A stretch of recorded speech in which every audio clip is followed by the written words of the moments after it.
दुनिया भर के बाजारों से आज फिर हम मजबूती के संकेत और एसजीएक्स निफ्टी में दिख रही है सुस्ती को तोड़ेंगे, लेकिन किस तरफ और किन लेवल्स तक, ये है बड़ा सवाल। लेंगे जवाब है तैयार। आइए, स्वागत है आप सबका शेयर बाजार लाइव में। नमस्कार, मैं हूं अनिल सिंघवी और नमस्कार, मैं हूं दीपांशु भंडारी। कल के दमदार एक्शन के बाद अच्छे ग्लोबल संकेतों के बीच आज भारतीय बाजारों की चाल कैसी रहेगी, ये भी जानना है सर। बिल्कुल दीप, और देख लेते हैं आज शुरुआत करने के लिए जो संकेत हैं उनके दम पर भारतीय बाजार कैसा प्रदर्शन करेंगे। अमेरिका में रिकॉर्ड बनने का सिलसिला लगातार बरकरार है। एक के बाद एक लगातार तेजी के सेशंस अमेरिका में देखने को मिल रहे हैं। डाउ ने कल फिर से नया रिकॉर्ड बनाया और नेस्डैक कितना 11 दिनों से लगातार 11 दिनों से हरे निशान में बंद होता दिख रहा है, जो कि 2019 के बाद पहली बार हुआ है कि लगातार 11 दिन नेस्डैक हरे निशान में बंद हुआ। ब्रिटानिया और औरोबिंदो के नंबर्स आए, बहुत ही इंटरेस्टिंग एक्शन रहेगा इनमें। नंबर्स देखेंगे on the face of it कमजोर दिखेंगे, लेकिन स्टॉक्स कैसा रिएक्शन देते हैं वो कुछ अलग और सरप्राइजिंग भी हो सकता है, वो देखना जरूरी होगा। निफ्टी की 2 कंपनियों के नतीजे हैं, तो वायदा कारोबार की 6 कंपनियां आज नतीजे पेश करेगी। कैश मार्केट के रिजल्ट्स की है लंबी लिस्ट, और आज से खुलने जा रहा है एक और बेहद इंटरेस्टिंग आईपीओ। जी हाँ, सफायर फूड्स, वो बिजनेस जिन्हें हम नए ज़माने के बिजनेस कहते हैं। नए ज़माने के बिजनेस वाली कंपनियां एक के बाद एक बाजार में उतरने की तैयारी में, इस पर भी रखिएगा आज नजर। इसका विश्लेषण करेंगे थोड़ी देर में पूरी तरह से। बिल्कुल, और साथ ही कल खुल रही है एक आईपीओ के मैनेजमेंट से भी बात करनी है। आज जो एक आईपीओ चल रही है उसके भी मैनेजमेंट से बात करनी है। तो आईपीओ मार्केट्स पर तो सर पूरा फोकस बना ही हुआ है, पर ये जो बाजार का एक्शन है ये काफी इंटरेस्टिंग रहा है। एसजीएक्स निफ्टी कल शाम के अच्छे एक्शन के बाद थोड़ी सुस्ती इस समय जरूर दिखा रहा है सर, पर पिछले हफ्ते 10 दिन से एक जो वॉलेटिलिटी बाजार में बनी हुई थी, उस समय भी जब हम चर्चा करते थे उतार चढ़ाव के बीच और भारतीय बाजार थोड़े कमजोर लग रहे थे, आप कह रहे थे कि ये वॉलेटिलिटी अच्छी है क्योंकि ये बेस बनाने के संकेत दे रही है। राइट, अब उस पर अपडेट लेना चाहूंगा सर, क्या वो बेस बन गया है? अब कहना आसान है दीप, क्योंकि 18,000 के ऊपर बंद हुए हैं, लेकिन वही है कि जब ये बेस बनने की फॉर्मेशन हो, जब प्रोसेस हो, तब पता चले तो बेहतर। और इसीलिए हम बात कर रहे थे कि कभी कभी उतार चढ़ाव भी अच्छा होता है, स्पेशली जब एक तरफा ट्रेंड हो और उस ट्रेंड के बाद जब बाजार वोलेटाइल हो किसी एक लेवल के आसपास। और उसका लॉजिक सिंपल ही है कि एग्रेसिव ट्रेडर और एग्रेसिव बायर्स दोनों में से जीत किसकी होती है वो तय होना जरूरी है। एग्रेसिव सेलर वो है जिसे किसी भी दम पर किसी भी लेवल पर बेचकर निकलना ही है, उसका व्यू खराब है। लेकिन किसी न किसी लेवल पर खराब बाजार में अगर कोई एक बायर ऐसा आता है, वो सोचता है कि ये लेवल ठीक है, मुझे यहाँ ले लेना चाहिए, खरीदना चाहिए, और अगर उन्हें पर्याप्त सप्लाई ना मिले या उन्हें लेवल्स बड़े अट्रैक्टिव लगे और वो बहुत तेजी से खरीदे, तब वो वॉलेटिलिटी देखने को मिलती है जो आपने 17,700-800 के आसपास देखी थी। करेक्ट, 2 ट्रेडिंग सेशन ऐसे गए थे जहां बेस फॉर्मेशन होती हुई दिखी है, और एक बार आप एक पर्टिकुलर लेवल के ऊपर निकल जाते हैं जो कि कल 18,000 का था, तो आप ये मान सकते हैं कि अब आपके लिए 17,600 17,700 वो रेंज है जो आसानी से नहीं तोड़ेंगे। कोई भी लेवल सेक्रोसेंट तो है नहीं कि नहीं टूट सकता नीचे या ऊपर की तरफ, लेकिन हाँ आसानी से नहीं टूटेगा। ये एक कंफर्ट आप ले सकते हैं, पहला कंफर्ट। दूसरा कंफर्ट ले सकते हैं, फ्रेंकली मुझे कल 17,925 के ऊपर की क्लोजिंग मिलती तब भी मैं खुशी होता, तब भी मुझे ऐसी कोई तकलीफ नहीं थी कि ये भी अच्छी क्लोजिंग है। 18,000 के ऊपर की क्लोजिंग तो मोस्ट वेलकम वाली है। सो ऐसे में अब मेरी नजर जो है दीप वो है 18,250 18,265, एक प्रिसाइजली लेवल 18,265 का है। उसके ऊपर बाजार बंद होता है तो नए हाइस की तरफ बढ़ेगा, तब 18,600 भी दिखेगा और हो सकता है 19,000 की तरफ भी बढ़ जाए। ये तैयारी हो सकती है। सो ट्रेंड रिवर्सल भी लगभग उन्हीं लेवल के ऊपर होगा, क्योंकि अभी भी मैंने ट्रेंड न्यूट्रल रखा है। मेरा ट्रेंड न्यूट्रल से पॉजिटिव फिर से, ये ट्रेडर्स की बात है जी, इन्वेस्टर्स के लिए तो ट्रेंड नेचुरली पॉजिटिव है ही, उनके लिए तो कोई छोटे मोटे 3-4% के करेक्शन से फर्क नहीं पड़ता, और 1000 पॉइंट का साइजेबल करेक्शन एक लंबे समय बाद टाइम वाइज और प्राइस वाइज करेक्शन हमें मिल चुका है, बाजार हल्के हो चुके हैं। तो 18,250 265 के ऊपर अगर हम बंद होंगे तो ट्रेंड आपके लिए फिर से पॉजिटिव हो जाएगा, फिर नए लाइफ हाई और वापस से आप बाजारों को और ऊपर जाते हुए देखेंगे। तो मेरा ये समझना है, एक अच्छी बात जो हुई है वो ये कि बेस शिफ्टिंग हुई है, ट्रेडिंग रेंज ऊपर की तरफ शिफ्ट हुआ है, और आपके लिए 17,700 के आसपास एक मजबूत बेस बन चुका है। तो ये 2 अच्छी चीजें कल के ट्रेडिंग सेशन से मिली है हमें, कि अब हमें पता है कि हम गिर सकते हैं तो कितना गिर सकते हैं, वो आपको पता होना चाहिए। दूसरा ये ट्रेडिंग रेंज ऊपर की तरफ शिफ्ट हो रही है। तीसरा ये थोड़ी मेहनत और कर लें, थोड़ा और जोर लगा लें, तो हो सकता है हम वापस से बुलिश ट्रेंड में आ जाएं और नए हाइस की तरफ बढ़े। तो अगले 2-3 ट्रेडिंग सेशन शायद कोशिश करें सपोर्ट थोड़ा ग्लोबल से भी मिल जाए। बिल्कुल, सपोर्ट तो वैसे तो अभी तक मिल भी रहा है। एक्चुअली ग्लोबल मार्केट्स में आप देखें बॉन्ड यील्ड्स कम होकर आए हैं, सोना मजबूत हो रहा है। डाउ में देखिए मेरा मानना 36,837 तक की बात हम कर भी रहे थे, 100 पॉइंट सरक के धीमे धीमे ऊपर जा रहा है। नेस्डेक ठीक है, और मेरे ख्याल से थोड़ा बहुत तो टेस्ला के शेयर बेचने की खबर की जो आई, इंटरेस्टिंग है सर। मतलब ट्विटर पे पोल डाल दिया कि मैं बेचूं या नहीं। मतलब मैं बताऊँ ऑनेस्टली आपको, मुझे लगता है थोड़ा और अगर मौका मिल जाए ना, क्योंकि उनकी पोजीशन वैसी नहीं तो वो ट्रम्प साहब की कमी पूरी कर दे। जो ट्रम्प साहब के सुबह सुबह ट्वीट देख के हमें आनंद आता था, टेस्ला एलन मस्क साहब के भी ट्वीट उसी तरह से उसी लाइन पर होता है। आई डोंट नो, मतलब कोई ट्विटर पे पोल करके भी डिसाइड कर सकता है, अब कर रहे हैं, अच्छी बात है। ये वैसे ही हाल है कि शुरुआत में मैंने एक पॉलिटिशियन को सुना था कि किसी भी मोहल्ले में, किसी भी म्यूनिसिपल कॉर्पोरेशन में जब होता है ना कि आप टॉयलेट्स बनवाएंगे, हैंडपंप लगवाएंगे या कुछ भी ऐसी स्ट्रीट लाइट्स होंगी, वो कहाँ लगेगी वो मोहल्ले के लोग डिसाइड करेंगे। बिल्कुल, जो जिंदगी में कभी नहीं हो सकता। एक घर में कहाँ लगनी वो डिसाइड करना भारी पड़ता है। आप अपने घर में इंटीरियर करवा के देखें कितने झगड़े होंगे, वो समझ सकते हैं। तो कुछ कुछ चीजें ऐसी होती है जिनका कोई मतलब आम सहमति बन ही नहीं सकती, जिस पर किसी एक को डिसीजन लेना होता है, किसी एक को सुनना होता है, वैसा हाल है। तो एनीवे चलिए, वो ले रहे हैं डिसीजन, तो उनकी मर्जी है। बट हाँ, इंटरेस्टिंग है। उसके बावजूद हमारा काम इतना है कि उसके बावजूद नेस्डेक मजबूत रहा है। बिल्कुल, ये अच्छी बात है। तो ओवरऑल संकेत ग्लोबल मार्केट्स के बहुत अच्छे हैं दीप, इससे ज्यादा उम्मीद भी नहीं करनी चाहिए। सबसे बढ़िया चीज जो दीप दिख रही है, दो चीजें अमेरिकी बाजारों में। टॉप लाइन इंडेक्स तो आपको अच्छे दिख रहे हैं। रसेल 2000 ने फिर से नया लाइफ हाई बनाया। पहली चीज वो अच्छी, यानी कि ब्रॉडर मार्केट में तेजी है, छोटी नहीं है। और दूसरी चीज, टेपरिंग के ऐलान के बावजूद ब्याज दरें घट रही है, बॉन्ड यील्ड नीचे आ रहे हैं। इसका मतलब ये कि महंगाई को लेकर जो डर और खतरा था, जिसका जिक्र हम कर रहे थे, और कल भी आपने इस पे पूछा भी था, महंगाई को लेकर कंफर्ट आ रहा है अमेरिकी बाजारों में। ये एक अच्छी बात है। तो ये दोनों चीजें, आपको ग्रोथ मिले और महंगाई आपके कंट्रोल में रहे, इससे ज्यादा बढ़िया बात हो नहीं सकती इक्विटी मार्केट के लिए। बिल्कुल, ये मतलब ग्रेट कॉम्बिनेशन है कि आपकी महंगाई कंट्रोल में, उसकी वजह से ब्याज दरें नीचे, और साथ में आप धीमे धीमे टेपरिंग कर रहे हैं। बिल्कुल बेस्ट कॉम्बिनेशन है, इसी वजह से अमेरिकी बाजार टिके हुए हैं। चलिए, तो अच्छा, तो ग्लोबल बाजार है मजबूत, हमारे बाजारों में भी अच्छे संकेत हैं। जैसा अनिल जी आपने कहा, ज्यादातर संकेत आज के लिए अच्छे ही दिख रहे हैं। तो एक बार संकेतों के बारे में भी जान लेते हैं, फिर लेवल्स की भी बात करेंगे। सर, कैसे संकेतों के साथ ही एक चीज और कहना चाहता हूँ, क्योंकि 11 दिन से नेस्डेक बंद हो रहा है ऊपर, थोड़ा बहुत हमारा डाउ भी अच्छा ही चल रहा है। तो ऐसा नहीं कि अमेरिकी बाजार किसी दिन करेक्शन नहीं दिखा सकते, हल्का फुल्का करेक्शन आ सकता है, उससे डरना नहीं है। उस करेक्शन से एक ही चीज सबसे इंपॉर्टेंट होगी कि रनिंग करेक्शन के तौर पर अमेरिका के बाजार कभी हल्के फुल्के करेक्शन देंगे तो वहां से हमें असर पड़ेगा, और उस असर का फायदा उठाकर हमें फिर से खरीदारी करनी है। ग्लोबल संकेत पॉजिटिव है। एफआईएस के संकेत एक नॉच ऊपर आए, न्यूट्रल हुए। घरेलू फंड्स के संकेत पॉजिटिव साइड पर हैं, ये भी एक नॉच ऊपर आए हैं। वायदा कारोबार के संकेत न्यूट्रल रखा है। सेंटिमेंट जरूर बदला है, पॉजिटिव हुआ है, और ट्रेंड न्यूट्रल है। अभी थोड़ा और मुझे इंतजार करना है ट्रेंड को पॉजिटिव करना है। सेंटिमेंट तो पॉजिटिव, सेंटिमेंट पॉजिटिव हो गया। डीआईएस के पॉजिटिव, मतलब आज के डेटा कंपैरेटिवली थोड़े से बेहतर दिख रहे हैं, कोई डाउट नहीं जी। बिल्कुल। फिर लेवल्स क्या रहेंगे सर? 17,925, 18,000 आज के लिए मजबूत सपोर्ट जोन है। 18,000 के नीचे ट्रेड करना शुरू करें तो ही आपको कमजोरी फील करनी है। जब तक आप 18,000 के ऊपर ट्रेड कर रहे हैं तब तक चिंता की बात नहीं है।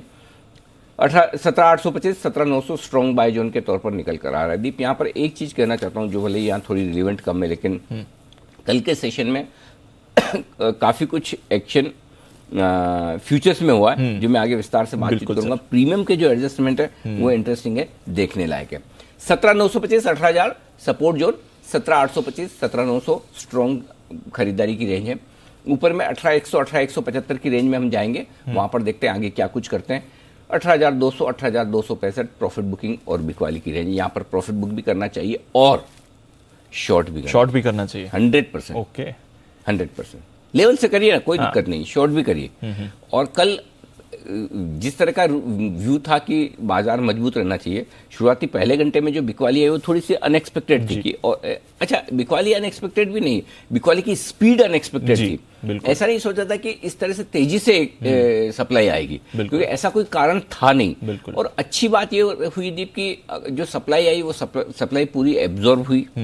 जो एग्रेसिव सेलर था वो बेच के निकला भी, उनकी सप्लाई खत्म हुई। और जब सप्लाई खत्म हो जाती है, बाजार हल्के हों और स्क्रीन पर बढ़े, तो उसका मजा अलग ही होता है। तो आप देखिए फर्स्ट हाफ और सेकंड हाफ में कंफर्ट और कॉन्फिडेंस लेवल बिल्कुल अलग आपको नजर आता है। आइए बैंक निफ्टी 39,125, 39,300 ये मजबूत सपोर्ट जोन है आज के लिए। इसके नीचे 39,000 38,800 38,950 कल के लोज के आसपास की रेंज ये सपोर्ट का काम करेगी। वैसे 39,000 के नीचे जाना नहीं चाहिए। कल भी एक वो मतलब क्या कहना चाहिए, फास्ट तुरंत चला गया, थोड़ी देर टिका नहीं, वापस ऊपर आ गया। कभी कभी होता है वो आपका स्टॉप लॉस लेवल ट्रिगर होता है। 39,000 के नीचे गया, 38,950 ट्रिगर करने के लिए 925 के आसपास लो बनाया, वहां से घूम गया। सो 38,800 38,950 स्ट्रॉन्ग सपोर्ट जोन होगा बैंक निफ्टी पर। ऊपर कितना जा सकते हैं? 39,675 कल का हाई है, पहली रुकावट यही है। 675 750 हल्की फुल्की रुकावट है, इसके आसपास पहुंचने चाहिए आज। इसके बाद 39,950 40,100 ये रेंज है ऊपर की, जहां तक जाने की कोशिश कर सकता है बैंक निफ्टी भी। जी ठीक है, तो ये तो रहे आपके लिए आज के सारे बड़े लेवल्स। ट्रेडिंग रेंज की बात करें सर, तो कैसी दिख रही है आज की ट्रेडिंग रेंज आपको? 18,125 दिन की छोटी ट्रेडिंग रेंज, 17,925 18,200 दिन की मीडियम रेंज, 17,850 18,250 रेंज में बदलाव एक ही किया दीप, थोड़े 75 पॉइंट की रेंज ले रहा हूं 50 के बजाय, थोड़े से लेवल बड़े कर दिए हैं। बैंक निफ्टी 39,125 39,675 दिन की छोटी रेंज है, 38,950 39,750 मीडियम रेंज है, 39,800 और एक तरह से नहीं, ये 38,800 करें बड़ी रेंज को, 38,800 39,950 ये रेंज होगी। तो नीचे का लेवल 38,800 से 39,950 ये आपके लिए बड़ी रेंज। ठीक है सर, तो ये तो रही बड़ी रेंज। डेटा कैसे देखें सर? पीसीआर को, एफआईएस की पोजीशनिंग क्या समझना चाहिए वहां से सर? एफआईएस की इंडेक्स में लॉन्ग पोजीशन 53% से 60% बढ़कर आई और एफआईएस के डेटा में आपको यहीं पर बता दूं। एक अच्छा बदलाव जो हुआ है एफआईएस के पोजीशन में वो देखना चाहिए। पहले तो स्टॉक्स पे बात करें तो स्टॉक्स में एफआईएस के मूड में कोई बदलाव नहीं, कुछ भी नहीं बदला है। 861 करोड़ के स्टॉक्स बेचें कैश में जी, और 1,300 करोड़ के फ्यूचर्स बेच दिए स्टॉक्स के, यानी कि लगभग 2,200 करोड़ के स्टॉक्स दबा कर बेचे, वो भी ऐसा कि जब बाजार इतना मजबूत है। तो यानी कि स्टॉक रिलेटेड बिकवाली एफआईएस की थम नहीं रही। और सबसे बड़ी चिंता, सबसे बड़ा अगर बाजार को ऊपर में कहीं रुकना है, अटकना है तो ये डेटा है। एक ही नेगेटिव है बिल्कुल बिकवाली, और वो भी स्टॉक्स में। इंडेक्स में बेचे एक बार चल सकता है कि इंडेक्स में मार्केट व्यू पर आप बेचते हैं, लेकिन स्टॉक्स में जब बेचते हैं तो वो उसको वेटेज देना चाहिए। मैं अभी भी दूंगा, और कल भी जो झटका लगा इसी वजह से, आज भी लगेगा तो इसी वजह से। समझ गए सर, न कि ग्लोबल मार्केट से। ग्लोबल में ऐसा कुछ खराब नहीं जिसकी वजह से आप गिरे या सुस्त हो, बाकी कोई ऐसा फैक्टर है नहीं। लेकिन अगर नेगेटिव है तो एक ही एफआईएस की स्टॉक्स में बिकवाली। कल क्या बदला है जी? कल 2 चीजें बदली जी। पहली चीज तो सबसे बढ़िया बदली दीप की, लंबे समय बाद इंडेक्स फ्यूचर्स में दमदार खरीदारी आई। 2,300 करोड़ की खरीदारी अनएक्सपेक्टेड है, और क्यों आई है वो समझना चाहिए। वो आने की वजह यह है कि 17,800 18,000 की रेंज में निफ्टी फंसा हुआ था जी। सब इंतजार कर रहे हैं या तो डाउ गिर जाए और उसकी वजह से एफआईएस की सेलिंग को देखते हुए 17,800 के नीचे हम फिर चले जाएं जी, या डाउ बढ़ जाए और एफआईएस बेचना रोके तो हम 18,000 के पार निकल जाएं। तो एफआईएस ने कल किया क्या है कि स्टॉक्स तो बेचे लेकिन इंडेक्स में पूरी शॉर्ट कवरिंग कर ली और इंडेक्स को लॉन्ग भी किया 18,000 के ऊपर निकलने की वजह से, और इस वजह से 2,300 करोड़ का बड़ा आंकड़ा दिख रहा है। तो पहली चीज तो ये बदली। दूसरी चीज, लंबे समय बाद कल घरेलू फंड की तरफ से एक साइजेबल फिगर आया 1,900 करोड़ का, दमदार, पहली बार ताकत दिखाई है। हो सकता है अब उनको भी ये लग रहा है, जो हम बात कर रहे थे कि 17,700 के आसपास बेस फॉर्मेशन हो गया, वो भरोसा शायद घरेलू फंड को भी आता दिख रहा है। तो कल उन्होंने भी दमदार खरीदारी की 1,900 करोड़ की। तो डेटा कंपेरेटिवली काफी बेहतर है। घरेलू फंड के तो दमदार हैं, एफआईएस के भी थोड़े बेहतर हैं पहले के मुकाबले में, इसलिए मैं नेगेटिव नहीं रख रहा, न्यूट्रल रख रहा। और आप कहते भी हैं कि इंडेक्स फ्यूचर्स की खरीदारी पहला एक अच्छा संकेत होता है, तो वैसे ही माने फिर इसको भी। चलिए, तो ये अच्छी, हाँ, मतलब कम से कम इंडेक्स पे आप ज्यादा डाउन साइड रिस्क नहीं देख रहे हैं, ये भी अपने आप में खराब नहीं है। स्टॉक्स खरीदते तो मैं ज्यादा खुश होता। चलिए, इंतजार करेंगे उसका, बट एटलीस्ट डोमेस्टिक फंड से अच्छी खरीदारी का फिगर कल आते हुए दिखाए। फिर पोजीशंस की बात करें सर, क्या करना है मौजूदा पोजीशंस? एक बार ये put call ratio 1.12 4 basis point बढ़कर आया है। यहाँ पर वायदा कारोबार का डेटा यही मैं एक बार आपको टच कर दूं जी। 2 चीजें इंटरेस्टिंग दिख रही थी जो आज थोड़ी परेशान करने वाली होगी। ओके। निफ्टी फ्यूचर्स में प्रीमियम बढ़कर आई है 54 पॉइंट की, 0 थी जी, 0 से 54, तो प्रीमियम बहुत ज्यादा है। बिल्कुल। बैंक निफ्टी में 60 पॉइंट की प्रीमियम बढ़कर 215 पॉइंट की होगी, ज्यादा है। तो आपने कल अगर फ्यूचर्स खरीदे तो आज आपके पैसे नहीं बनेंगे जी। प्रीमियम में तेज गिरावट आज की आज हो जाएगी। सो एक चीज समझिए, कल मैंने बैंक निफ्टी में ऑप्शंस दिया था जी। यहां पर एक चीज बताना चाहता हूं, क्यों आपको इन द मनी ऑप्शंस खरीदने चाहिए बजाय सीधे फ्यूचर्स खरीदने। जी। जब फ्यूचर्स में प्रीमियम बहुत ज्यादा हो, जैसे कि 200-250, आपको भी पता, मुझे भी पता कि सस्टेनेबल है न, जीरो वाली प्रीमियम सस्टेनेबल की निफ्टी में प्रीमियम ही न रहे, या बैंक निफ्टी की प्रीमियम सीरीज की शुरुआत में 50-60 पॉइंट की रह जाए, दोनों सस्टेनेबल नहीं। बिल्कुल।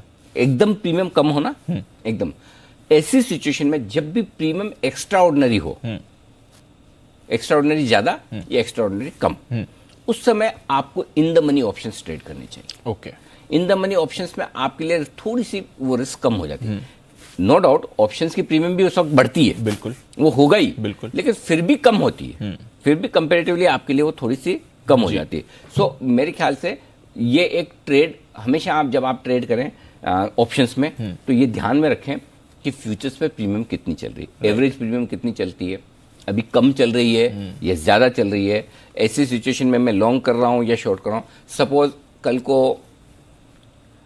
कल के सेशन में अगर कोई समझदार एक ट्रेडर है, ठीक है, वो बैंक निफ्टी फ्यूचर शॉर्ट कर देता है 250 पॉइंट 250 पॉइंट प्रीमियम पर, और in the money call option ले लेते हैं, बन जाएंगे ना पैसे? बन जाएंगे, बिल्कुल। ये समझदार वाले ट्रेड बन सकते हैं इस तरह के। सो ये ध्यान में रखना जरूरी। ये स्किल ट्रेडर्स के लिए, हमारे आम दर्शक ये सोचेंगे सर ये क्या बोल रहे हैं, कैसे क्या होता है, तो धीरे धीरे आप भी ये सीखेंगे जब वायदा कारोबार को ट्रेड कैसे है। ऐसे मौके रोज नहीं मिलते, जिस दिन मिले उस दिन आपको तैयारी होनी चाहिए। तैयारी मतलब समझ होनी चाहिए। अगर आपको समझ है तो इस तरह का आप ट्रेड ले पाएंगे, तो ये ध्यान रखें। इसलिए मैंने कहा कि मैं आपको जो डेटा है प्रीमियम के वो बड़े इंटरेस्टिंग दिख रहे हैं, वो मैं आपको बताऊंगा।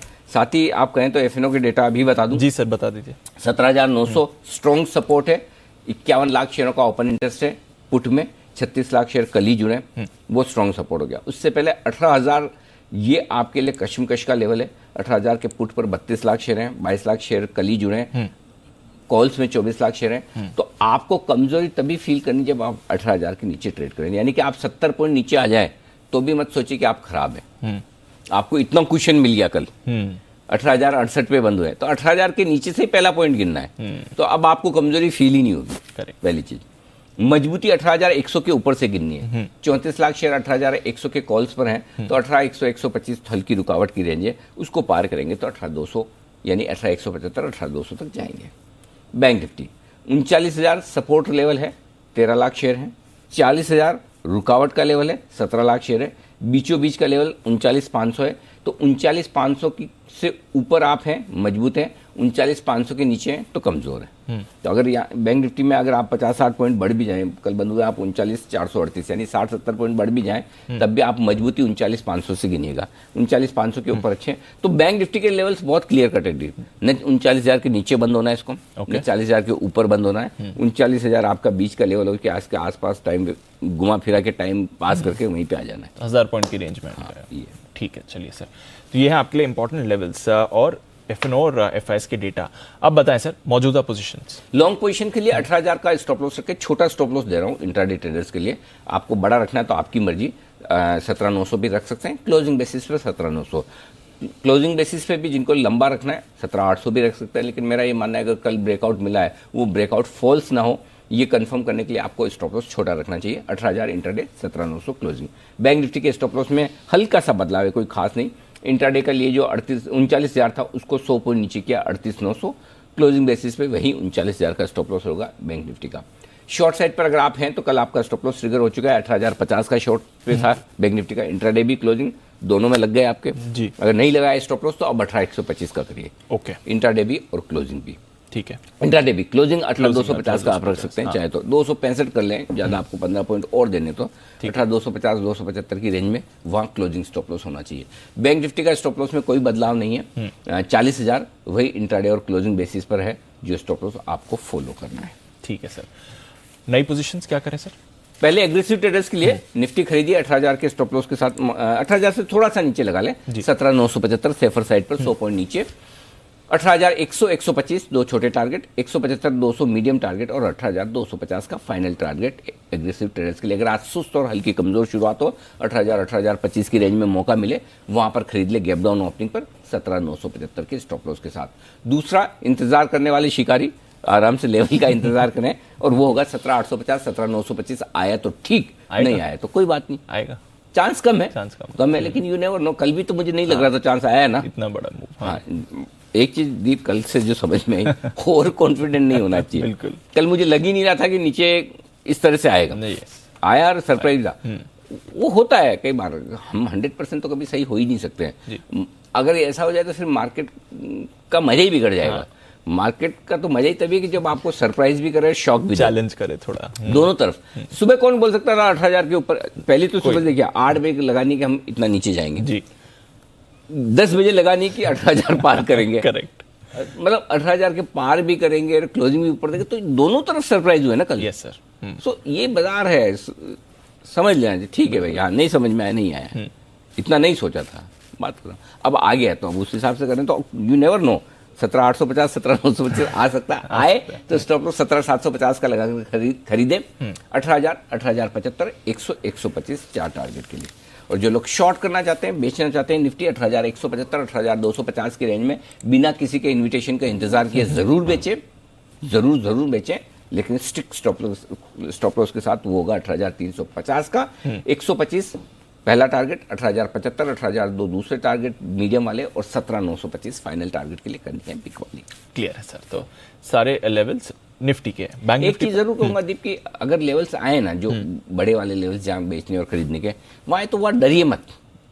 वहां डर लगता है, जब इतना जोर से नीचे आता है डर लगता है लेना है कि नहीं लेना है। लेकिन वहां हिम्मत करके लीजिए काउंटर, क्यों स्टॉप लॉस है ना, वो फॉलो करिए। ट्रिगर हो गया, हो जाने दीजिए, क्योंकि 150 पॉइंट का स्टॉप लॉस ट्रिगर होगा, लेकिन आपको मिलेंगे तो 200-300 मिलेंगे। यस सर, वो ध्यान में रखना जरूरी है। आइए बैंक निफ्टी 38,950 39,125 अगर आज फिर से इस रेंज में मिले तो जरूर खरीदिए। 38,800 का स्ट्रिक्ट स्टॉप लॉस होगा आपके लिए। 39,300 400 500 575 और 675 ये सारे टारगेट हैं जिसके लिए आपको इस रेंज में करनी है खरीदारी। एग्रेसिव ट्रेडर्स अगर हैं बैंक निफ्टी में तो वो खरीदें 39,100 के स्टॉप लॉस के साथ में। अगर थोड़ा गैप से नीचे खुल जाए 39,300 के आसपास मौका मिले आपको तो वहां खरीद लीजिए। 39,100 का स्टॉप लॉस होगा। 39,500 575 दो छोटे टारगेट, 675 750 मीडियम टारगेट, 850 और 950 फाइनल टारगेट जिसके लिए बैंक निफ्टी में करनी है खरीदारी। अब आइए बैंक निफ्टी शॉर्ट। अगर मुझे आप पूछें ईमानदारी से शॉर्ट करना कहाँ चाहता हूं तो 39,950 से 40,100 की रेंज में, लेकिन जरूरी नहीं कि वो मिले। जो माहौल है उस हिसाब से हो सकता है 39,750 से आपको सोचना शुरू करना चाहिए। 950 तो परफेक्ट है, वहां बेच ही दीजिए जी, लेकिन 750 850 950 टुकड़ों में आप बेच सकते हैं। 40,150 का आपका स्टॉप लॉस होगा। 39,675 575 दो छोटे टारगेट, 500 और 425 मीडियम टारगेट और 39,300 का फाइनल टारगेट। क्लियर है। तो ये सारे के सारे इंपॉर्टेंट लेवल्स, नई पोजीशंस बनाने की सलाह अनिल जी की तरफ से। बैन लिस्ट सर, फाइनली एक एडिशन हो गया है। सन टीवी भी अब बैन में आ गया, जैसे हम कल बात कर रहे थे। तो एस्कॉर्ट्स, पीएनबी और अब सन टीवी, ये 3 काउंटर्स बैन में रहने वाले हैं। डेटा तो हमने बात कर लिया सर, अब आते हैं जो आज आईपीओ खुल रहा है उसके बारे में। सफायर फूड्स, क्या सलाह है आपकी? लॉन्ग टर्म के लिए अप्लाई किया जा सकता है। सेम वैसे ही जैसे मैंने देवयानी इंटरनेशनल में राय दी थी, और देवयानी इंटरनेशनल ने आपने देखा कि इस तिमाही के रिजल्ट के बाद स्टॉक की पूरी तरह से री रेटिंग हो गई क्योंकि मुनाफे में आ गई कंपनी। सिमिलर बिजनेस मॉडल है, ऑलमोस्ट सिमिलर साइज है। देवयानी से 15% 10-15% 20% छोटी कंपनी है। ओके, बाकी और कोई फर्क नहीं है। लेकिन लॉन्ग टर्म के लिए क्यों पैसा लगाना, और नए जमाने के बिजनेस। पहली चीज समझ लीजिए कि करती क्या है company. QSR, quick service restaurant जो है, अगर आप डोमिनोज में जाकर पिज्जा खाते हैं, सॉरी पिज्जा हट, डोमिनोज तो जुबिलेंट का है, पिज्जा हट, टेको बेल्स, फिर KFC, ये सारी ब्रांड से इनकी फ्रेंचाइजीज ये ओन करती है। जी। ये भी करती है, देवयानी भी करती है। दोनों एक ही तरह के बिजनेस में। फर्क सिर्फ इतना है कि ये कंपनी हिंदुस्तान के बाहर भी कर रही है। श्रीलंका और मालदीव्स, दो जगह भी अगर आप छुट्टियां मनाने जा रहे हैं तो वहां पर डोमिनोज और KFC के आउटलेट्स होंगे, तो कुछ सफायर फूड्स के भी हो सकते हैं। तो बिजनेस नए जमाने का है, बढ़िया है, आजकल लोगों को पसंद आता है। पहली चीज स्ट्रॉन्ग ब्रांड है, ये सारी की सारी जो सबसे बढ़िया चीज है। दूसरा, ट्रैक रिकॉर्ड अच्छा है ग्रोथ का, लगातार पिछले 3-4 सालों से बहुत अच्छी ग्रोथ आ रही है। सारे स्टोर्स खोल रहे हैं, स्टोर्स ठीक भी कर रहे हैं, अच्छा भी कर रहे हैं। कोविड वाला टाइम छोड़ दो, वो तो सबके लिए था, अदरवाइज सब जगह अच्छा कर रहे हैं। आगे भी ग्रोथ पोटेंशियल काफी अच्छा है।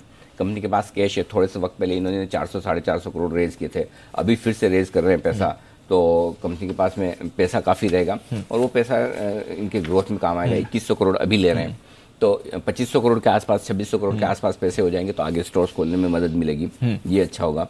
ऑपरेशनल लेवल पर प्रॉफिटेबल हो चुकी है ऑलरेडी, ऑपरेटिंग प्रॉफिट कर रही है, वहां पर नुकसान में नहीं है। नेट प्रॉफिट अभी आना बाकी है, ऑपरेशनल लेवल पर मुनाफे में, तो कम से कम आप ये कि कैश बर्न नहीं कर रहे वो कह सकते हैं। और वैल्यूशंस रीजनेबल है अगर आप देवयानी से कंपेयर करें। नेचुरली देवयानी से थोड़ी सी नीचे, हालांकि मैं चाहता था थोड़ा और वैल्यूशन कंफर्ट देते, तो मैं लिस्टिंग गेन के लिए भी कहता कि दमदार लिस्टिंग गेन के लिए लगाएं। लिस्टिंग ऊपर ही होगी, लेकिन ऐसे नहीं कि 20-25% ऊपर की लिस्टिंग मिले तो मजा आता है, अदरवाइज गेन तो तभी, हाँ, और मिल जाए तो ठीक है, नहीं तो लॉन्ग टर्म के व्यू से लगा लेना चाहिए। अब कुछ नेगेटिव्स हैं, वो भी आपको ध्यान में रखना चाहिए, मुझे दोनों बताने जरूरी होते हैं ताकि आप एक समझदारी से डिसीजन ले सकें। पहला तो ये कि अभी अगस्त 2006 में 3 महीने पहले इन्होंने 506 रुपए में कुछ इन्वेस्टर्स को शेयर इशू किया। उसमें एक तो सफायर फूड मॉरिशस है, जो तो इनकी ग्रुप कंपनी लगती है, ठीक है, एडलवाइज के एक फंड को भी दिए हैं। चलो कोई बात नहीं, आप 506 में इशू उनको अलॉट कर रहे हैं और अभी 1180 में इशू ला रहे हैं, दुगुने से ज्यादा में 3 महीने में। कई बार होता है क्योंकि उनका 1 साल का लॉक इन पीरियड भी होगा, लेकिन प्रॉब्लम क्या है, वो पहले से इन्वेस्टर हैं और वो ऑफर फॉर सेल में बेच रहे हैं। हाँ, वही इन्वेस्टर बेच रहे हैं और पूरा का पूरा जो इशू है वो ऑफर फॉर सेल है। कंपनी को कोई पैसा नहीं जा रहा, कंपनी को कोई, माफ कीजिए मैंने गलत बोला कि 2100 करोड़ का इशू और एक्सपेंशन में काम आएगा, कंपनी को कोई पैसा नहीं जा रहा है। कंपनी के जो एक्सपेंशन में काम आएगा वो 400-450 करोड़ काम आएंगे। तो पॉइंट ये है कि अगर आप 3 महीने पहले उन इन्वेस्टर को, फिर तो दूसरे को भी चांस मिल जाता है, ऐसी क्या बात है। सही बात है कि आप 3 महीने पहले 506 रुपए में उनको दे रहे हो, अब 1180 में वही बेच के निकल रहे हैं, नॉट फेयर, रीजनेबल नहीं है। अगर वो नहीं बेच रहे होते तो मान लेते जी। अब कहने के लिए कह सकते हैं उनके पास पहले के भी पड़े, वो बेच रहे हैं, तो फिर पहले के पड़े तो फिर अभी 506 में देना तो नहीं बनता है। फिर आप ऐसे लोगों को क्यों दे रहे हो जो 6 महीने में 3 महीने में बेचना चाहते हैं। बिल्कुल करेक्ट, बिल्कुल, भले पुराने हो तो क्या फर्क पड़ता है, ये एक्सेप्टेबल नहीं, मुझे तो नहीं है जी, पहली चीज। दूसरी चीज, अभी भी कंपनी को नेट लेवल पर प्रॉफिट में आना बाकी है। तीसरी चीज, एक जो सीरियस इशू है, भले वो ऑपरेशनल रीजन से वजह से हो, किसी भी रीजन से हो, जो कल हमने मैनेजमेंट से बात भी की, प्रोफेशनल टैक्स, ESI जो एम्प्लॉइज इंश्योरेंस जो है वो, दूसरा प्रोफेशन टैक्स और PF, तीनों के पेमेंट में डिफॉल्ट हुआ है, डिले हुआ है, डिफॉल्ट नहीं बोलूंगा, डिले हुआ है। 1 साल नहीं, लगातार 3 साल हुआ है। आप एक ही गलती लगातार रिपीट करेंगे, थोड़ा क्वेश्चन मार्क है, फिर इसका मतलब क्या, सब कुछ ठीक नहीं है क्या। अब आई एम श्योर IPO आ रहा है, अब कंपनी लिस्ट हो रही तो उन चीज़ों को ठीक भी करेगी। कल वो जैन साहब उनके जो CFO थे उन्होंने बोला भी, पुरोहित साहब ने, लेकिन जो नेगेटिव है वो तो है, बताना पड़ेगा हमारे दर्शकों को। तो ये थोड़ी 2-3 चीज़ें हैं जो मुझे ठीक नहीं लगी, बट ओवरऑल आपको होलिस्टिक पिक्चर देखना है, लॉन्ग टर्म के लिए लगा सकते हैं। मैं उम्मीद करता हूँ कंपनी प्रॉफिटेबल हो जाएगी नेट लेवल पर भी, और उस लिहाज से देवयानी काइंड का मॉडल है तो मतलब थोड़ा थोड़ा दोनों स्टॉक आप ऑन कर लो, वैसा है। देवयानी से छोटी साइज है और इसी हिसाब से 10-1% का वैल्यूएशन गैप छोड़ा है। ओके, 10-15% छोटी है और 10-15% ही वैल्यूएशन गैप, ज्यादा नहीं। हाँ, तो मतलब ऐसा भी नहीं कि बहुत सस्ता दे रहे हैं। अगर थोड़ा 20% 25% का गैप दिया होता तो मजा आता, बट ठीक है, आजकल की सबको पता है पैसा मिलता है, लोग लाइन लगा के ले रहे हैं। इंडियन फंड्स नहीं लेंगे तो गवर्नमेंट ऑफ सिंगापुर और सब लगे हैं, एंकर इन्वेस्टर बिक जाता है, ठीक है, सही बात है। राम नाम की लूटे, लूट सके तो लूट। तो सबको 2008 से सारे कॉर्पोरेट्स ने यही सीखा है कि पैसा मिल रहा है, ले लो भाई, ले लो। बाद में जब आप, मुझे याद है 240 रुपए में QIP किया था GMR इंफ्रा ने, उस लाइन लगा के लोग खड़े थे, स्टॉक देने को तैयार थे, 24 में कोई पूछता नहीं। करेक्ट, वैसा हाल तो वक्त वक्त की बात है, कभी देने वालों की लाइन लगती है, कभी लेने वालों की लाइन लगती है। अभी लेने वालों की लगी है तो दे दीजिए, बिल्कुल। तो लॉन्ग टर्म के लिए लगा सकते हैं पैसा, बाकी लॉन्ग टर्म के लिए इन्वेस्ट कर सकते हैं। सफायर फूड्स आज से खुल रहा है, ये IPO भी। पेटीएम का आज है दूसरा दिन और कल खुल रहे IPO के मैनेजमेंट के साथ भी करनी है बात, तो ढेरों एक्शन है IPO बाजार में। पर आइए अब आपको बता दें नतीजों के दम पर कौन से स्टॉक्स एक्शन में रहेंगे, ब्रोकरेजेस का क्या कहना है, कहां पर आ रही हैं आज खबरें। मानसी, देवांशी, वरुण और आशीष के साथ। मानसी, गुड मॉर्निंग, बताएं आज के ट्रिगर्स। Good morning Deepanshu. लंबी लिस्ट है कैश स्पेस की जिसके नंबर्स आज आने वाले हैं। चुनिंदा मैं बता रही हूँ, Amrutanjan, AstraZeneca pharma, credit access, Godrej Agrovet, NCC, Olectra, green tech और कई सारी कंपनियों के नंबर्स पर आज कैश स्पेस में नजर रहेगी। इसके अलावा पेट्रोनेट LNG नतीजों के साथ स्पेशल डिविडेंड पर भी सोच विचार किया जाएगा। Indian hotels 2000 crore rights issue के प्राइस, साइज और एंटाइटलमेंट रेशियो पर आज एक बोर्ड बैठक होने जा रही है। वहीं प्राइस बैंड में बारबेक्यू नेशन के बदलाव हुए हैं, 20% से 10% ये होता हुआ दिखा है।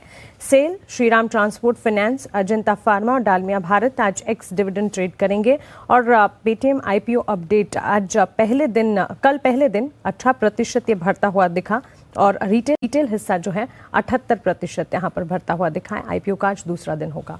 बिल्कुल, तो नजर रखते हैं इन पर आइए जानते हैं कुछ नतीजे भी देवांशी के साथ। मॉर्निंग देवांशी, बताइए। Good morning Deepanshu. आज आप देखिए आंध्र पेपर, यहाँ पे नंबर्स इस बार थोड़े से मजबूत आते हुए दिखे हैं। इनकी जो आय है वो 125% तक बढ़ती हुई दिखी है। कामकाजी मुनाफा 35 करोड़ पे आता हुआ दिखा है, जो कि पिछले साल घाटा किया था कंपनी ने करीब 2 करोड़ का, और मार्जिन भी इस बार 10% पे कंपनी ने क्लॉक इन किए हैं। मुनाफा 19 करोड़ पे आता हुआ दिखा है, जो कि पिछले साल घाटा किया था 16 करोड़ का। वित्तीय इंजीनियरिंग, यहाँ पे मार्जिन थोड़े से कम आते हुए दिखे हैं, लेकिन ओवरऑल जो आय और मुनाफा है वो बढ़ के आए हैं। उनकी जो कुल आय है वो 80% तक बढ़ती हुई दिखी है। मुनाफे में भी 30% तक की बढ़त है, लेकिन मार्जिन 18% से घटकर 14.5% पे आते हुए दिखे। प्रिकॉल, कमजोर नंबर्स आते हुए दिखे हैं। जो आय है वो 4.5% तक बढ़ती हुई दिखी है। कामकाजी मुनाफा, मार्जिन दोनों घटे हैं।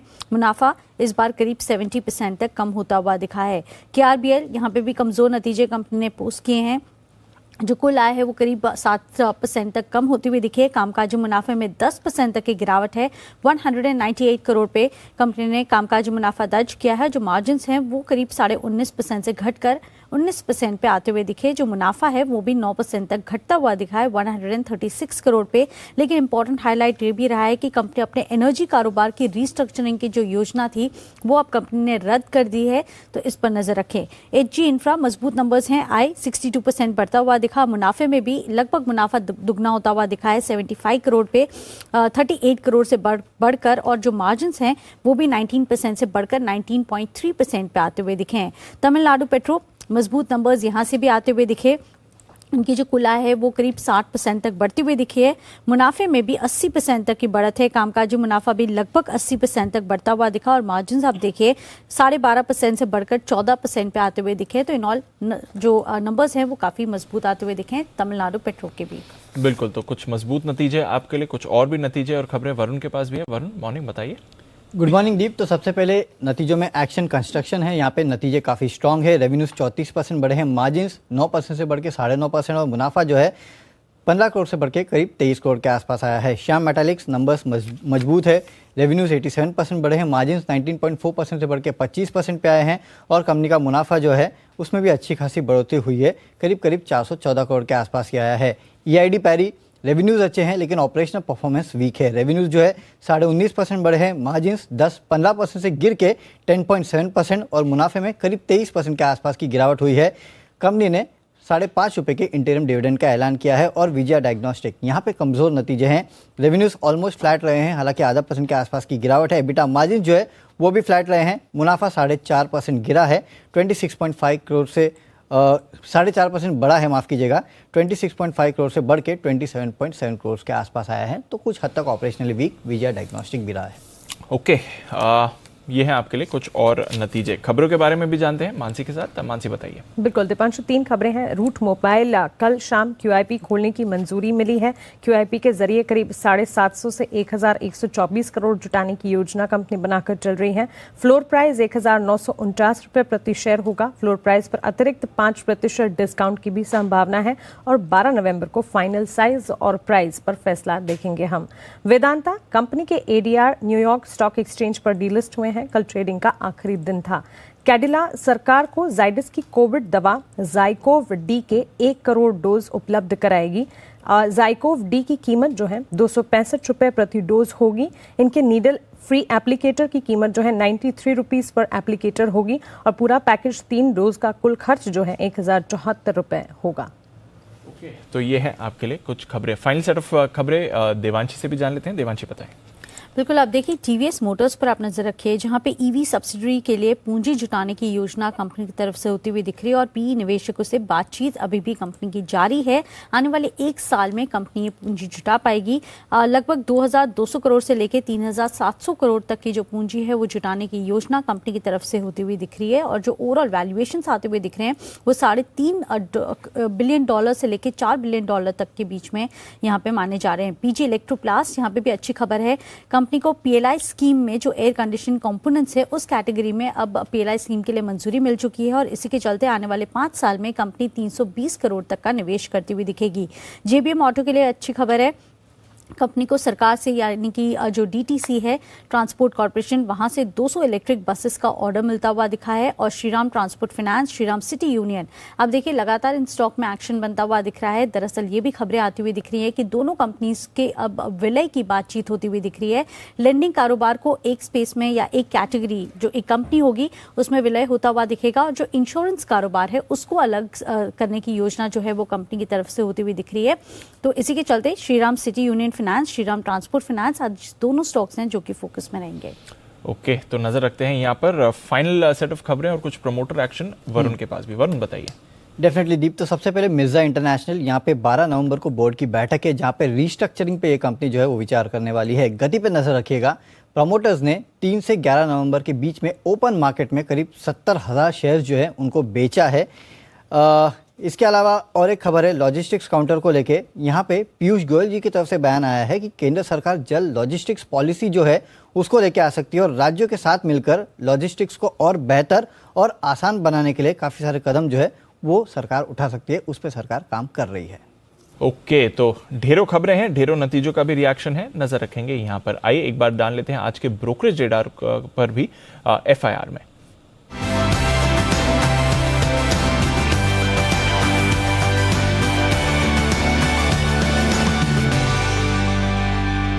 मॉर्निंग आशीष, बताएं क्या कहनी है आज रिपोर्ट्स। Good morning Deepanshu. नतीजों के बाद देखिए ब्रिटानिया पर रिपोर्ट्स आई और ब्रोकरेज हाउस का जो भरोसा है इसमें बदलाव नहीं हुआ है, क्योंकि कोई भी ब्रोकरेज हाउस ऐसा नहीं जिसने टारगेट प्राइस या रेटिंग में बदलाव किया हो।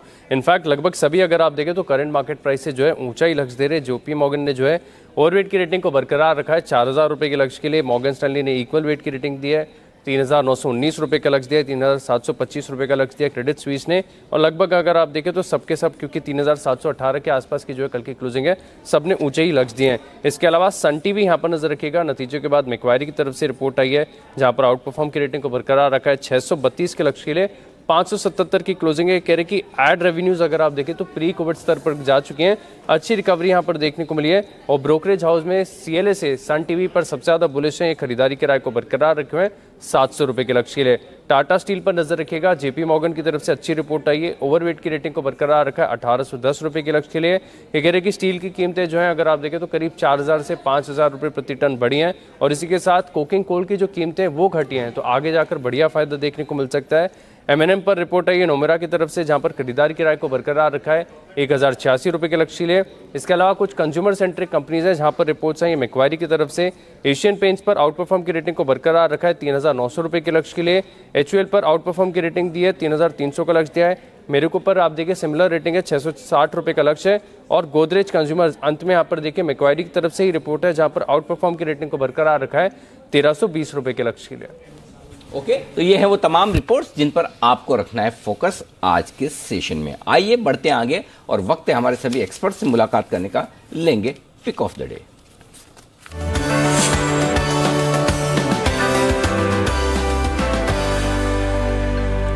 चलिए आज के शो की शुरुआत करते हैं किरण जी के साथ। किरण जी सॉरी आपके साथ शुरुआत करना चाहता था, लेकिन कुणाल जी की टाई कुछ ज्यादा इंटरेस्टिंग दिख रही। पहले एक बार कुणाल जी को फुल फ्रेम में ले आए। कुणाल जी बर्थडे तो नहीं गई आपकी, इतनी बढ़िया टाई पहन कर आए आप। नहीं अनिल जी अभी तो नहीं है, लेकिन आने वाला है अनिल जी बहुत जल्द मेरा बर्थडे। चलिए, तो बर्थडे के पहले से तैयारियां शुरू हो चुकी, तो आप करिए शुरुआत आप ही अपनी पिक ऑफ द डे के साथ। अनिल जी सुप्रभात, दीपांशु सुप्रभात। अनिल जी खरीदारी की राय है और खरीदना एक ऐसे शेयर को है अनिल जी जिसमें एक अच्छा खासा करेक्शन हमने देख लिया है और अब मुझे लगता है अनिल जी वापस इसका भी समय आ गया है। स्टॉक का नाम है SRF में हमने पिछले कुछ दिनों में एक अच्छा खासा डीप करेक्शन देखा और 2100 के आसपास एक बड़ा सपोर्ट है, वहां से ही कल हमने दोबारा इस स्टॉक को ऊपर जाते हुए देखा है। तो मुझे लगता है आज भी और आने वाले 2-3 दिनों में इसमें तेजी बनी रहेगी। बाय करके चलना है। छोटा स्टॉप लॉस 2095 पर 2095 पर रखें। पहला टारगेट होगा 2200 रुपए का 2200 का और इवेंचुअल टारगेट होगा 2325 रुपए का। तो 2325 तक जाता हुआ दिख रहा है SRF में खरीदारी कराए। चलिए, तो यहां पर खरीदारी करने की राय SRF में। किरण जी, हाँ माफी के साथ बताएं सर। गुड मॉर्निंग, आपका pick of the day. Anil ji very good morning, Deep morning और सारे पैनलिस्ट को मॉर्निंग। बाय करना है जो मैंने कल BTST के लिए दिया था, टेक महिंद्रा। बहुत ही अच्छी डिलीवरी मार्किंग के साथ क्लोजिंग मिली है और जिस तरीके का चार्ट पैटर्न है बहुत ही शानदार है। मेरा मानना आज के लिए 1585 1595 ये दो टारगेट्स रहेंगे और स्टॉप लॉस 1540 का रहेगा। पर अगर 1600 के आसपास आता है तो बेचने की सलाह नहीं है जिनके पोजिशनल व्यू का नजरिया है। मेरा मानना है कि जो बड़े मूव्स देखने को मिलेंगे उसमें से एक है आईटी सेक्टर में ये एक पॉजिटिव डाइवर्जेंस दिलाता नजर आ रहा है। अगर आप डेढ़ महीने की बात करते हैं तो मुझे लगता है कि 1700 1750 के टारगेट्स भी कैजुअली देखने को मिल सकते हैं। ओके, सुमित जी नमस्कार, बताएं सर आपका पिक ऑफ द डे। नमस्कार Anil ji, good morning. Anil ji, pick of the day के तौर पे कोलगेट पामोलिव के अंदर पोजीशंस लेनी चाहिए। कोलगेट पामोलिव एक करेक्शन के बाद कल एक स्टॉक ने एक स्ट्रॉन्ग कैंडल फॉर्म करी है और डे हाई के आसपास क्लोजिंग दिया है, तो कोलगेट पामोलिव के अंदर यहां से ऊपर का मूव देखने को मिलना चाहिए जिसके अंदर 1540 के आसपास खरीदारी करें, 1510 का नीचे के अंदर स्टॉप लॉस लगाएं और आज और आने वाले दिनों में कोलपाल के अंदर एक अच्छा मूव ऊपर की तरफ देखने को मिल सकता है जिसके अंदर 1575 रुपए से लेके 1600 रुपए तक का मूव कोलगेट के अंदर देखने को मिलना चाहिए, तो खरीदारी करके चलने का सलाह रहेगा कोलगेट में। आज सुमित जी पकड़ में आए, क्यों? वो सुमित जी को good morning Anil ji good morning वो वाली आदत पड़ी, तो मैंने सुप्रभात करके भी 2-3 बार देखा। अगर मैं सुमित जी सुप्रभात करता हूँ तो भी सुमित जी वापस good morning Anil ji good. मैंने कहा आज कुछ नया सोचा तो फिर मैंने कहा नमस्कार करते हैं, तो आज सुमित जी हड़बड़ा गए। हाँ, तो नमस्कार अनिल जी, गुड मॉर्निंग। और वो हड़बड़ाने के बाद स्टॉक बोलने में भी उनका फोकस है ना गुड मॉर्निंग की तरफ ज्यादा था, स्टॉक में लड़का है। सुमित जी सही पकड़ा है ना? एक्चुअली अनिल जी आज आपने नमस्कार बोला ना, तो नमस्कार बोलने के चक्कर में रह गए। चलिए आज पकड़ में आए सुमित जी। चलिए Sumit ji good morning. Sumit ji good morning. Okay, Colgate Palmolive खरीदा जाए, सुमित जी की राय। मोदी जी आप क्या खरीदेंगे? Good morning Anil ji, good morning डी, गुड मॉर्निंग ऑल पैनलिस्ट। बिल्कुल, देखिए आज के लिए जो खरीदने की सलाह है बाय ऑन डिप्स पर ही खरीदेंगे। BSE लिमिटेड को बाय करके चलेंगे। कल की जो क्लोजिंग है ऑलमोस्ट 1400 के पास है, तो डिप में कहीं भी एक काउंटर 1390 के आसपास आता है, वहां पर लॉन्ग करके चलेंगे 1370 के स्टॉप लॉस के साथ। हमें लग रहा है आज के सेशन में 1450 तक के अपसाइड मूव देखने को मिलेंगे। चार्ट्स जिस तरह से बने हुए हैं, एक डाउनवर्ड स्लोपिंग रेजिस्टेंस लाइन का कल ब्रेकआउट हुआ और प्रीवियस हाई के पास ये काउंटर चला गया, एक बढ़िया अपसाइड मूव यहाँ से देखने को मिल सकता है। ये 1450 आज के लिए टारगेट्स हैं, पोजिशनल टारगेट हमें 1550 तक नजर आते हैं। ओके, 1450 और 1550 तक के टारगेट के लिए BSE में खरीदारी करने के लिए आए। मोदी जी हमारा धन्यवाद भी स्वीकार कर ले रहे हैं। मोदी जी को तो एक stock pick of the day के लिए बोला था, पूरा एक्सचेंज ही खरीद लिया उन्होंने। चलिए बहुत बढ़िया, BSE खरीदारी करने के लिए आए। सिद्धार्थ जी आपकी पिक ऑफ द डे। नमस्कार अनिल जी, नमस्कार दीपांशु। आज जो पिक ऑफ द डे रहेगी वो कैपिटल गुड्स से रहेगी और वो है सिमेंस लिमिटेड पे खरीदारी की राय है। ये कैपिटल गुड्स इलेक्ट्रिकल मोटर्स में बहुत दमदार काम कर रही है। साथ ही साथ अगर देखा जाए तो हेल्दी ऑर्डर बुक की अगर बात करें 3300 करोड़ के आसपास डबल डिजिट ग्रोथ की भी उम्मीद है सिमेंस पे। Healthy betterment in terms of margin भी बेटर हो सकते हैं क्योंकि ग्रोथ भी मार्जिन भी 22% के करीब आ सकते हैं। रेलवेज के भी बहुत बड़े बड़े ऑर्डर्स मिल सकते हैं सिमेंस को। तो कैपिटल गुड्स स्पेस से मैं सिमेंस को चुनना चाहूंगा। पोजिशनल तौर पे इसका टारगेट है 2655। मुझे लगता है कि आज के दिन में भी एक अच्छा हलचल हो सकता है सिमेंस पे खरीदारी की राय। ओके, तो सीमेंस से वो स्टॉक जहां पर करें खरीदारी, ये राय आपके लिए। आइए अब वक्त है वरिंदर रिजल्ट एक्सरे का।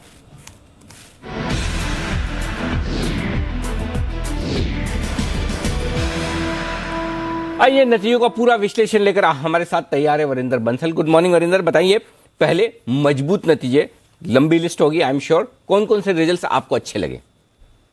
Morning sir and everyone. Mid cap small caps sir यहाँ पे एक्शन हो रहा है और यहाँ पे नंबर्स आ रहे हैं।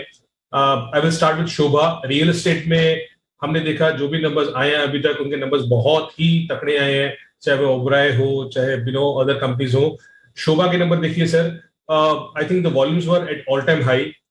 सर 50% ग्रोथ तो नॉर्मल ग्रोथ हो गया इन कंपनीज के लिए और मैं बता रहा हूँ बार बार सर, ये सेकंड क्वार्टर के नंबर्स है। अभी आप थर्ड क्वार्टर के नंबर्स देखिए, इससे भी स्ट्रांग हो गए बिकॉज हम फेस्टिव सीजन में जा रहे हैं और फेस्टिव सीजन में जो नंबर्स हम देख रहे हैं, जो नाइट फ्रैंक हुआ या जो भी रियल एस्टेट कंपनीज है, कंसल्टेंट्स है जो ट्रैक करते हैं नंबर्स को, मंथ ऑन मंथ बताते हैं, तो वो नंबर्स बहुत ही स्ट्रांग आ रहे हैं। तो all time high volume Sobha के सर, न्यू बुकिंग 850 करोड़ पे आई कंपेयर टू क्वार्टर 570 करोड़ की थी।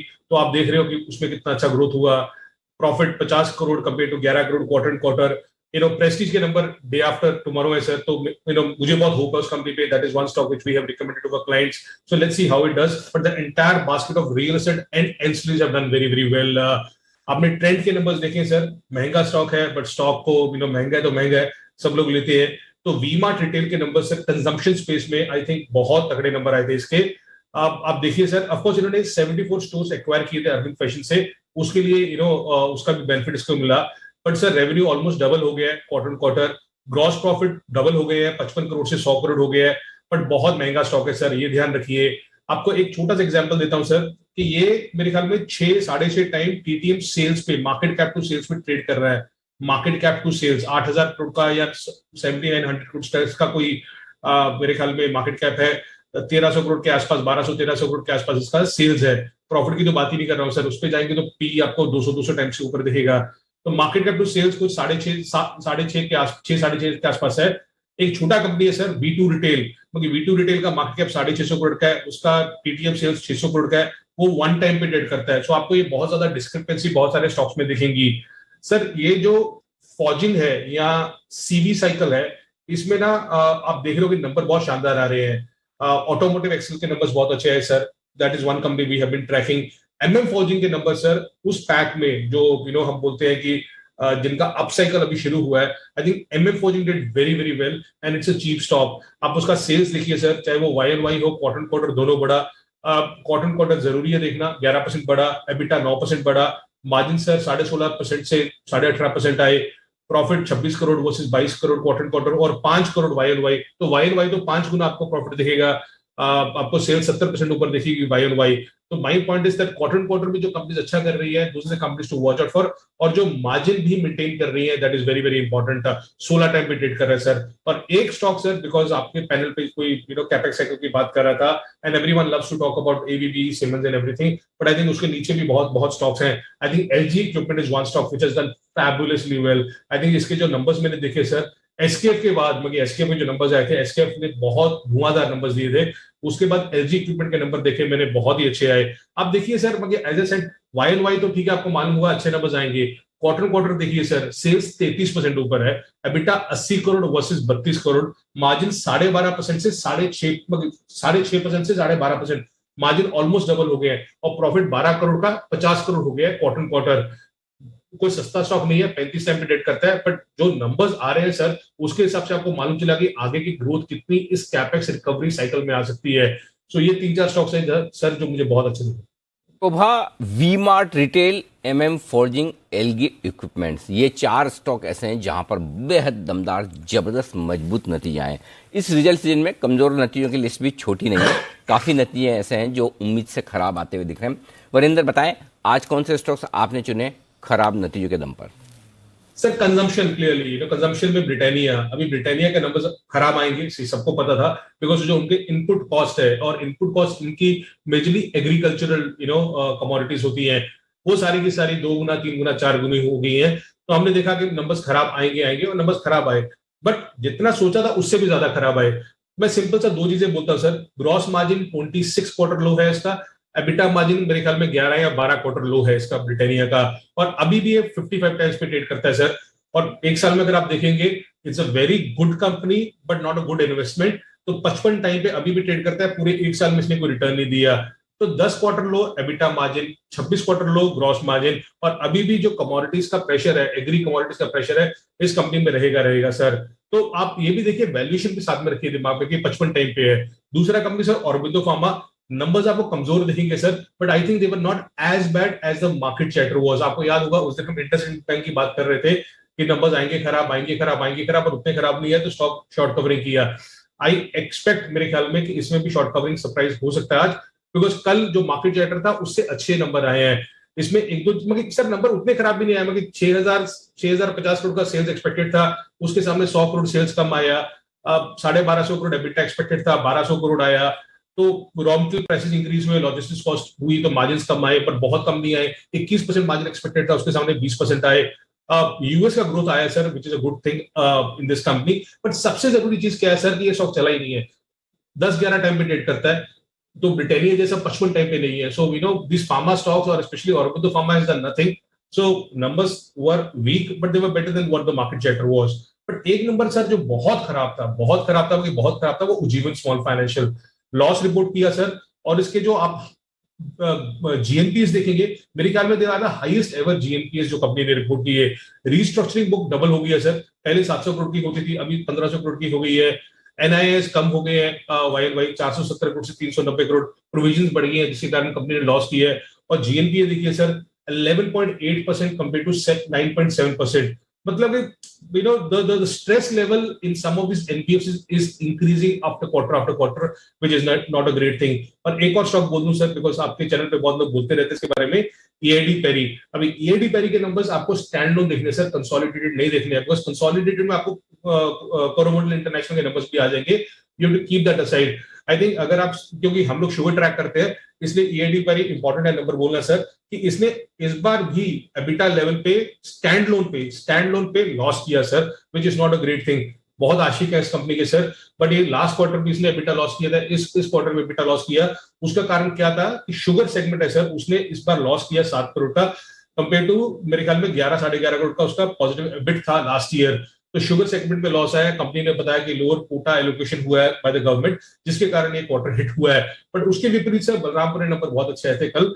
सो ये 3-4 कंपनी से ब्रिटानिया, ऑरोबिंदो, उज्जीवन, EID। अगर मुझे सबसे गंदे नंबर रखने तो Ujjivan sir, then Britannia, then EID, then Aurobindo. Okay, तो ये है खराब नतीजों की लिस्ट भी आपके लिए आज के लिए। बहुत बहुत शुक्रिया वरिंदर, कल सुबह फिर से होगी आपसे मुलाकात। आइए मुलाकात करते हैं 2 और खास मेहमानों से। हमारे साथ है इस वक्त वागले साहब भी और बंसल जी भी। वागले साहब बताएं सर, आपका pick of the day. Anil ji good morning, Deepanshu good morning. मेरा पिक ऑफ द डे होगा टाटा मोटर्स। कल 500 के ऊपर क्लोज हुआ है, मुझे लगता है ये 530 तक की मूव स्केल के लेवल स्केल करने के लिए तैयार है। 530 का टारगेट होगा, 493 का स्टॉप लॉस होगा और टाइम फ्रेम में भी 2 से 3 दिन का। ओके, तो टाटा मोटर्स में खरीदारी करें, ये राय वागले साहब की। आइए बंसल जी से भी पूछ लें उनका पसंद का शेयर। Sir good morning. सुप्रभात अनिल जी, सुप्रभात दीपांशु। अनिल जी मेरा पिक ऑफ द डे है HPCL, जिसको हम रेगुलरली रिकमेंड करते आए हैं। कल के सत्र में एक neat clean clear breakout on closing basis confirm हुआ है। 334 334 का स्टॉप लॉस है, 360 360 के लक्ष्य के लिए HPCL है मेरा pick of the day. Okay, तो यहां पर करें खरीदारी, ये राय बंसल जी की तरफ से आती हुई।